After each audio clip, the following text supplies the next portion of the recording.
So it's pretty late already in the day, and the first day of NBA free agency has basically ended. Not really that good. Barely any free agents have signed. So tomorrow, probably a lot of more free agency news will be here. Like Klay Thompson, Woj reported that Klay will probably not be able to make a deal today, and PG also has not made a deal yet. Although it is reported that Paul George will be leaving the Clippers, which is really insane.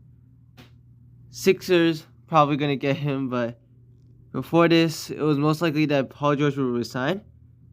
But then the Clippers won't give him the last year of his deal, so he will sign with another team.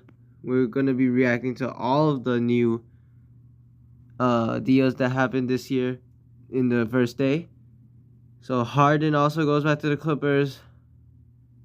James Harden reaches a 2-year, $70 million deal with a play option, which is pretty good. $35 million a year. That's not that bad for James Harden, who has been really good last season, even though he's pretty old.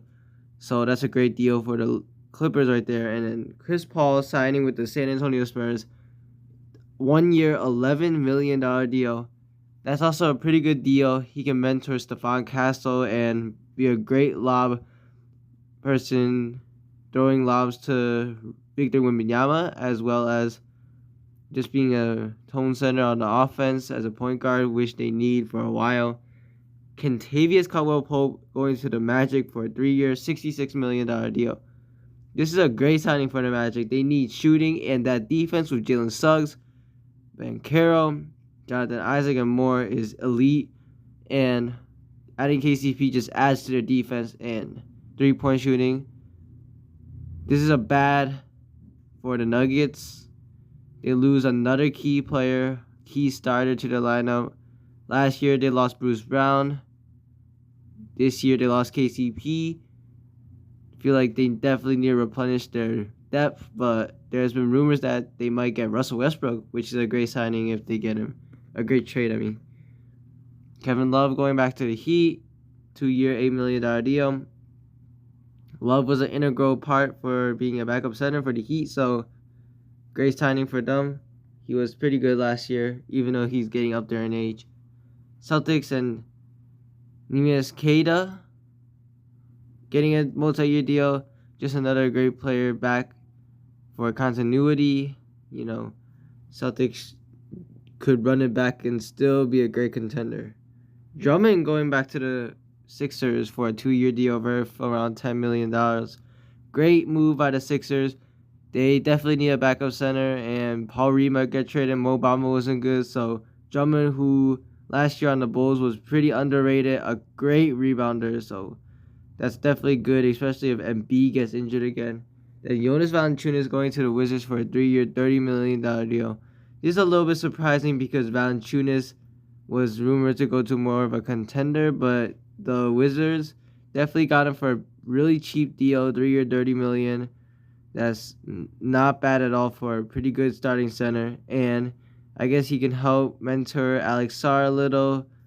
And maybe the Wizards can trade him. Sixers going with Eric Gordon for a minimum contract. Pretty good deal. Sixers definitely need depth right now as most of their players are free agents. And Gordon is great depth, great shooter, although older in age. Won't play too much, but a great depth piece, definitely. Then Mavericks signing Najee Marshall for a 3-year, $27 million is a great deal, as Mavericks are now rumored to probably be losing Derrick Jones Jr. This is a great replacement. Najee Marshall brings most of what Derrick Jones does. Great defense, hustle, and he's a pretty good shooter, catch and shoot at least, and could slash to the rim as well. So $27 million deal for 3 years is a pretty good deal for Najee Marshall. Finally, we have a few more is Mason Plumlee going to the Phoenix Suns. I mean, it's an okay deal, better than Drew Eubanks, but Plumlee as a backup center for a minimum is decent. But he could definitely be turnover prone at times. Definitely an upgrade for the Phoenix Suns, though. Clippers having Kevin Porter Jr. Kevin Porter Jr., who hasn't been in the league for his case. He is now the backup point guard probably for the Los Angeles Clippers. I don't like it too much because of the case, but putting the case aside, is a great deal for a minimum contract who previous years averaged like 16 points per game. So this definitely could be a high upside move by the Los Angeles Clippers.